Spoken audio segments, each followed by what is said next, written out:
नमस्कार साथियों, स्वागत है आप सभी का प्रकाश एजुकेशन हब के ऑनलाइन प्लेटफॉर्म पर। मैं हूं प्रहलाद सिंह शेखावत और आपके समक्ष उपस्थित हूं एक ऐसे विषय को लेकर जिसके बारे में जानना आपके लिए बेहद ही जरूरी है। जी हां, बात करने वाले हैं विश्व की आधी आबादी जो महिलाओं को समर्पित है या महिलाओं के द्वारा ही उसकी पूर्ति की जाती है। लगभग विश्व के अंदर जितनी भी जो आबादी पाई जाती है अलग अलग देशों में, उसमें आधी आबादी जो होती है उसका प्रतिशत महिलाओं से जुड़ा हुआ होता है। और वैसा ही अगर भारत में देखें तो भारत में भी जो आधी आबादी है वो महिलाओं से ही आती है। लेकिन बात यहीं तक खत्म नहीं होती है। जी हां, बात करने वाले हैं वर्ल्ड लेबर ऑर्गेनाइजेशंस के दो अभी आंकड़े जो जारी हुए हैं, उसके अंदर महिलाओं की जो आबादी है उसके अनुरूप क्या उनको काम मिल पाया है, उनकी जो आधी आबादी है वो कौन कौन से सेक्टर के में कितना बड़ा अपना सहयोग दे पा रही है, या ऐसी कौन कौन सी कंडीशंस है जिसकी वजह से महिलाएं अपने घर से बाहर इसलिए नहीं जा पाती क्योंकि वो कामकाजी होती हैं, उनके ऊपर इतना परिवार का प्रेशर होता है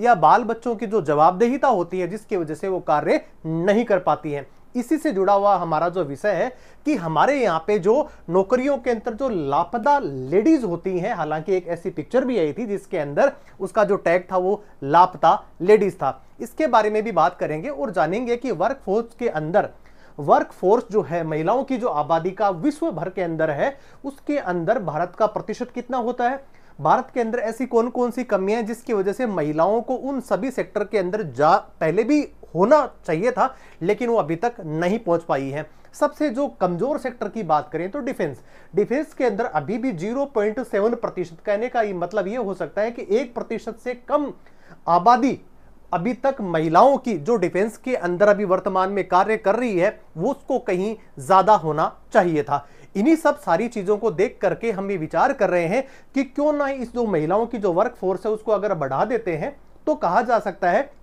कि 2025 तक 70 करोड़ लाख रुपए का अलग से एक जीडीपी का कारोबार महिलाओं की वजह से किया जा सकता है।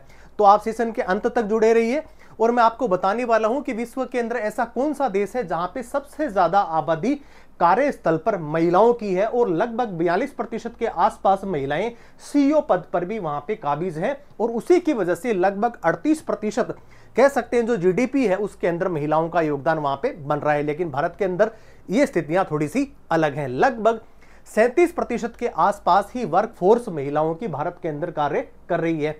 क्या जानेंगे ऐसे विषय के बारे में भी कि विश्व के अंदर ऐसा कौन सा देश है जहां पर महिलाओं की जो संख्या वर्कफोर्स के साथ में जो काम कर रही है वो किस देश के साथ में है। तो आप शुरुआत करें मेरे साथ में उन सभी आंकड़ों में। आप मेरे पीछे देख रहे हैं विमेंस डे के अंदर हमने सारे जो डेटा आपको दिखाए थे जिसके अंदर महिलाओं की जो तादाद विश्व के अंदर जो आधी थी, जिसके अंदर आइसलैंड एक ऐसा देश है जहां पे सबसे ज्यादा कामकाजी महिलाएं अलग अलग सेक्टर के अंदर काम कर रही हैं। उनकी जो संख्या है वो लगभग 70% से भी अधिक है। वैसे देखा जाए तो 60% के आसपास महिलाएं जो है वो चीन के अंदर सबसे ज्यादा कामकाज सेक्टर के अंदर वो जुड़ी हुई हैं। वो किस लिए कि कंडीशंस, वहां की जो कंडीशंस हैं वो उनको फेवर में रखती हैं। लेकिन भारत के अंदर ये अगर स्थिति देखें तो थोड़ी सी मुश्किल नजर आती है। अगर रात का टाइम हो और उसके बाद ही महिलाओं को कार्यस्थल पर रुकना हो तो थोड़ी सी स्थिति अलग तरीके से बन जाती है। निर्भया केस या इसके अलावा अन्य सारे जो केस हैं इस बात के जी जागते उदाहरण है कि यहाँ के भारत के अंदर अभी भी परिस्थितियां महिलाओं के लिए रात्रि के अंदर तो ज्यादा अनुकूल नहीं बनी हुई हैं। साथ ही जान रहे हैं, आप देख रहे हैं कि नौकरियों के अंदर जो लापता लेडीज हैं उसके बारे में यह कहा जा सकता है कि यहाँ पे वर्कफोर्स के अंदर लगभग 90% ऐसे असंगठित क्षेत्र हैं जहां पर ही महिलाएं काम कर पा रही हैं। संगठित क्षेत्र की बात करते हैं तो जहां पे बैंकिंग अच्छा एक मुफीद सेक्टर हो सकता है, शिक्षा हो सकता है, चिकित्सा हो सकता है। इसके अलावा ऐसे कोई बेहतर सेक्टर महिलाओं के लिए नजर तो नहीं आते। लेकिन हां, अगर थोड़े दिनों में अगर बात करते हैं कि टेक्नोलॉजी आईटी सेक्टर के अंदर महिलाओं की तादाद 2019 के अंदर मात्र जो 14% हुआ करती थी वो 26% के आसपास पहुंच चुकी है। तो ये सुखद एक तस्वीर भी बन सकती है। आप पीछे देख रहे हैं कि महिलाओं की जो स्थिति है जिसके अंदर कौन कौन से सेक्टर के अंदर महिलाएं सबसे ज्यादा अपने आप को महफूज समझ पाती हैं और पुरुषों की तुलना में सीईओ जो है उनकी सैलरी 15 से लेकर के 45% कम भी होती है। हालांकि काम सबसे ज्यादा मुस्तैदी से ये करती हैं, लेकिन अगर वर्ल्ड ट्रेड पे भी देखा जाए कि सबसे ज्यादा वहां पे काम करने के बावजूद भी उसकी जो सैलरी होती है वो महिलाओं की थोड़ी बहुत उनसे कम नजर आ पाती है। भारत की अगर बात करें, जहां मैंने आपको पहले ही बताया कि तीनों सेनाओं के अंदर कुल सैनिकों में से महिलाओं की हिस्सेदारी मात्र 1% से भी कम है। इसके अलावा यूपीएससी में जो सिलेक्ट हुए 829 लोगों में से 24% महिलाएं हैं। तो ये आंकड़े जो है दिन प्रतिदिन बढ़ते चले जा रहे हैं। तो यहाँ पे एक सुखद तस्वीर भी हो सकती है। देश की कुल महिला आबादी में सिर्फ 22% वर्किंग क्लास महिलाएं हैं, जबकि असंगठित क्षेत्र के अंदर जो जुड़ी हुई महिलाओं का जो तादाद है, जो ग्राफ है, वो 37% के आसपास पहुंच चुका है। लेकिन 56% के आसपास अमेरिका के पास में है, जबकि 60% के आसपास महिलाएं सबसे ज्यादा अगर विश्व के अंदर काम करती हैं, जो उसका प्रतिशत देखा जा रहा है तो वो कहां पे मिलता है, आपको चाइना में मिलता है। इसके अलावा आप देख रहे हैं मेरे पीछे कि भारत में महिला वर्क फोर्स में सबसे बड़ा हिस्सा खेती और उससे जुड़े कामों में आता है। सर्विस सेक्टर के अंदर आप देख रहे हैं कि 2000 का मैं आंकड़ा आपको जो आंकड़ा बता रहा हूं, जहां पे 14% हुआ करता था, और 2017 के आसपास ये आंकड़ा 25% को छू गया। इसके अलावा इंडस्ट्री की बात कर सकते हैं, जहां पे दिन प्रतिदिन आंकड़ा बढ़ता हुआ नजर आ रहा है। लेकिन असंगठित क्षेत्र, जहां पे श्रमिक के तौर पे या एग्रीकल्चर के तौर पे आप देख रहे हैं कि वो आंकड़ा जो का तो बना हुआ है, क्योंकि सबसे ज्यादा असंगठित क्षेत्र कृषि का है, और वहीं पे भी सारी महिलाएं अपना कामकाज इसी से ही निपटाती हैं।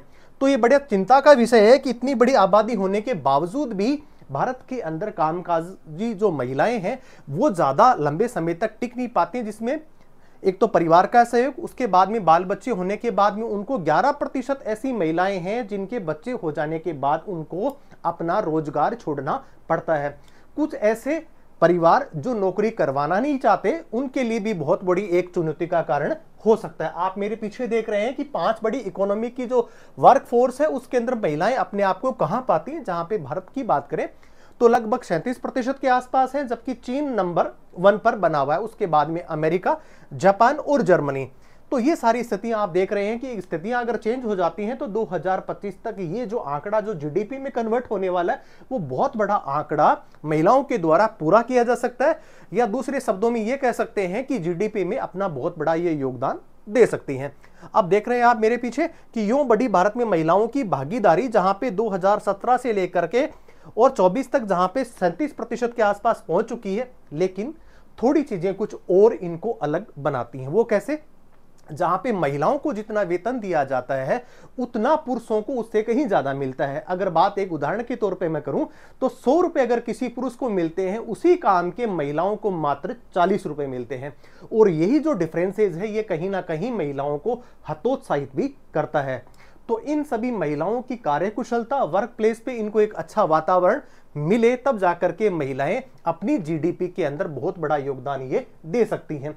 इसके अलावा आप देख रहे हैं कि 43% महिलाएं परिवार के कारण नौकरी छोड़ रही हैं। परिवार की जितनी जवाबदेहिता होती है, जिसकी वजह से महिलाओं को बीच में ही नौकरी छोड़नी पड़ती हैं। अब बात करते हैं विश्व की।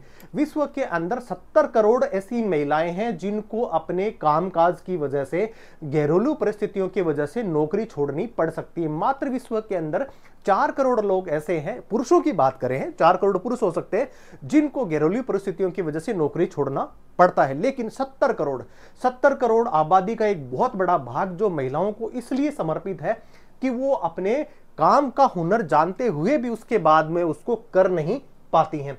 सिर्फ 32% शादीशुदा महिलाएं नौकरी कर रही है। अगर 100% की बात करें, जिन्होंने पहले रोजगार को ज्वाइन कर रखा था, लेकिन 32% महिलाएं ही उसको कंटिन्यू कर पाती हैं।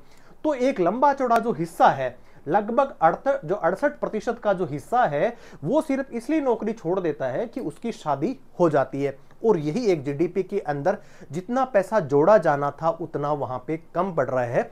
तो हम ये कहने का प्रयास कर रहे हैं कि महिलाओं की अगर भागीदारी बराबर हो जाती है तो उसके बाद में सारी चीजें हैं वो इतनी बेहतर हो सकती हैं, जो देश की जीडीपी के अंदर बढ़ाने में योगदान वो दे सकती हैं। आप देख रहे हैं महिलाओं के बिना विकसित भारत का जो संकल्प है वो अधूरा हो जाएगा।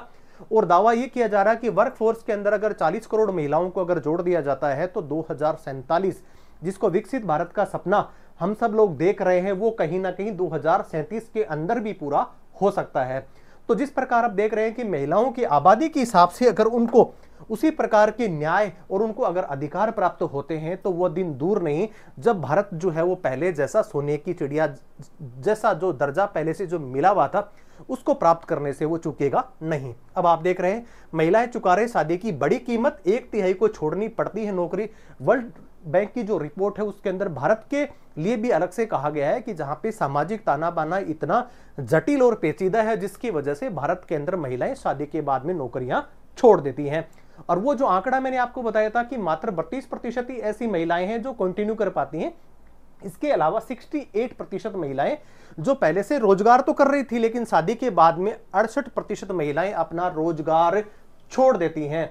इसके अलावा बात कर रहे हैं कि विश्व के अंदर सबसे ज्यादा रोजगार से संबंधित जितनी भी जो चुनौतियां हैं वो भारत में कहीं ना कहीं ज्यादा देखने को मिलती हैं। लेकिन अगर पश्चिमी देशों की बात करें, स्कैंडिनेवियन कंट्रीज की बात करें, जहां पर ये स्थितियां थोड़ी सी अलग नजर आती हैं, जिसकी वजह से आइसलैंड एक ऐसा देश जहां पे 74% के आसपास महिलाएं रोजगार के अंदर महिलाएं अपनी भागीदारी निभा रही हैं, जबकि वहां पे जो 42% ऐसी महिलाएं हैं जो किसी कंपनी की सीईओ भी है, मैनेजिंग डायरेक्टर भी हैं।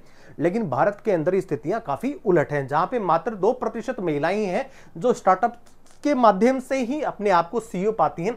इसके अलावा यहाँ पे कामकाजी सेक्टर के अंदर महिलाओं की तादाद उन उच्च पदों पर कम है जितनी होनी चाहिए थी।